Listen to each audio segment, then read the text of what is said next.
Hey guys, welcome back to my channel. I got to tell a story which is quite different from my usual lifestyle content, but one which I truly enjoyed. Honestly, there's something rather incredible about discovering new spaces in Accra. It's an eye-opening adventure for me whereby I get to tell people stories whilst also generating conversations online. When I was told about a boxing gym in Adedenkpo, my curiosity was piqued because I have childhood history with that area.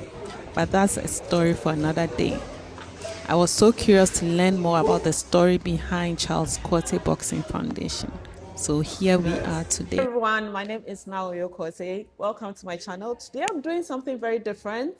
And I'm sure a lot of you are like, I don't know now for sports. But guys, the reason why I set up my channel is to project and promote what we have as Ghanaians, especially our Ghan culture and our Ghan people.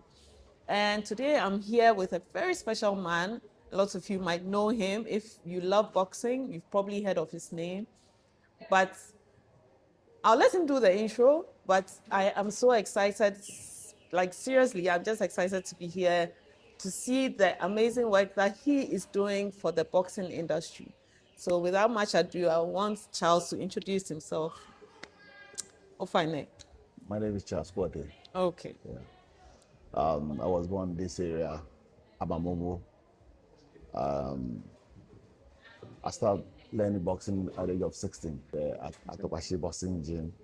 Okay. And I joined the Great Accra Boxing, how do you call it, the national team called Great Accra. I think at the age of 15, 16, 17 that way, yeah. Right. And 2002, no, 1992, I joined the national team as a black bomber. And 1995, I joined the Ghana Armed Forces as a Okay. soldier, military. Yeah, Oh, okay. yeah, Interesting. yeah. I'm doing boxing almost like 38 years now. Wow. I do boxing 14 years. Okay. From boxing, I went to the state, America. I stayed there for 10 years. When I came back, I opened this gym to help the guys in the community because I see that a lot of guys over here smoking weed, doing a lot of bad stuff. Yeah. So instead of using their energy to do bad stuff, I open the gym for them to channel their energy to do boxing. By doing so, a lot of people have, benefit from this boxing. People have traveled from this area, I have a lot of professional boxers, but they are doing good. And I've been taking care of a lot of young ones in this community. Yeah. So basically, you wanted the young men in this community to channel their energy into a good sport, Yes, Ali. which is boxing. And boxing, of course, requires a lot of energy. Right. I mean, I grew up in an era of Azuma Nelson. My dad would wake us up, let's go and watch Azuma Nelson.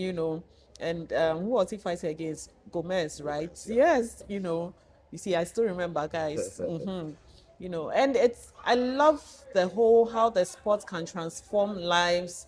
It's not just a sport, but it's also a form of an escape for a lot of these young men For sure. out of poverty into something that would actually support their families, right? So how was it in the beginning? Yeah, the reason why I started boxing, my father was a teacher, and my mother was a trader who used to work in this timber market. But my father traveled to Nigeria at a young age, and my mother fell sick. So as a young boy, roaming around doing nothing, like I mentioned, as one Nelson, their family house, every Sunday they used to do sparring in the street. Wow. So one day I was passing and I saw these young ones doing sparring. I said, "Oh, Charlie, hear me." Yeah, yo. So one of the boys is my friend. And they say, "Oh, I wanted to learn boxing." They say, "Oh, no problem. Monday I will take you to our gym." So early in the morning I wake up, I came and call him. I said, "Charlie, where are you?" He said, "Oh, wait, around 3 o'clock we'll go." Two that way, I came around and called him and said, "Charlie, let's go." You're so excited. Exactly. So we went there and I started learning the boxing. So how was it for you setting up this place? In the beginning, a lot of boys come, Okay. but sometimes when they come, train like 1 or 2 weeks before you don't see them anymore. But only few guys who wanted to change their life or wanted to learn the boxing, they stay. Like I said, Emmanuel Maule, Mohamed Fusenio, a few guys who stay that, like they say, many are called, but few are choosing. Exactly. People will come by. Right. You can't save the whole world. So those who want to stay, they stay. Our chairman is Fori, major assistant trainer at Quartey Boxing Foundation, boxing analyst Jimmy. At the same time, we invite for first vice president position of the Ghana Boxing Authority. What challenge is about eco infrastructure? Where Ghana no your boxing gym say, what Benny na ke train or what be agbenele when we can be I'm a kwemum be pia ba like follow up I'm sure be I'm here gym sam.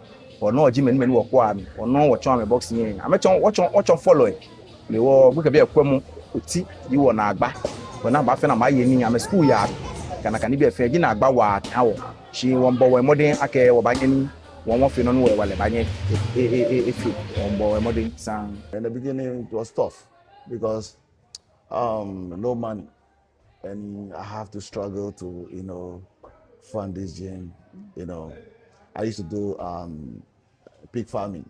Oh, wow. And I will sell all my pigs and my shop to maintain the gym. It's not easy. Right. But with God, all things are possible. So I'm trying.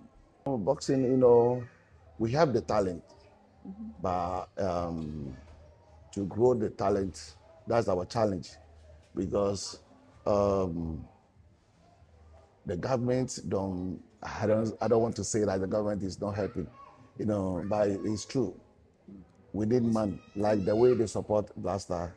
If they can support boxing, Right. I think boxing go far, because we have talent. If you go outside, people see our boys, they say, these boys, they are different. They are different. But the coaches over here struggle to build up the bosses. We don't get sponsorship. We don't get it, because they always say sports, boxing is, how do you call it? Kobola, Michomo, so people don't want to put their money in boxing. That's But when you get to the top, then you see a lot of big men want to, Interest. So I think they have to pay attention to boxing. Well, guys, you've heard from Mr. Charles Quartey. He's the owner and founder of the Charles Quartey Boxing Foundation. And this has been very inspiring. So, Mr. Quartey, all right, thank you so much for your time. You see, we all have the same surname. Often we could you. Sister Nupa. Yeah, boss. All right, no. Yes, right. Obanami soon. Yeah. All right, guys. Don't forget to like and subscribe and follow for more. Bye. Before leaving, I had to take my own personal boxing training session, where I was taught my posture, how to swing, how my fist had to even be clenched. Guys, I think it's in my blood. I'm not a Quartey for nothing. You have to twist your. You have to this way. You see? Yeah, for the right to be very, very effective. This is the killer point. The right is the killer point. The right is the killer punch. Yeah, so you always. Then you twist your leg. Yeah. Are you guys watching? Share. Okay. It's in the blood. This was truly an inspiration, and it's super exciting time for me, watching all these boxers train, sweat it out, working on their footwork, their punches, their swerves. It just tells you there's so much passion and potential for our boxers here in Ghana, and the industry just needs support to develop. I hope you guys enjoyed watching this video. Don't forget to follow, like, share, and subscribe. Bye.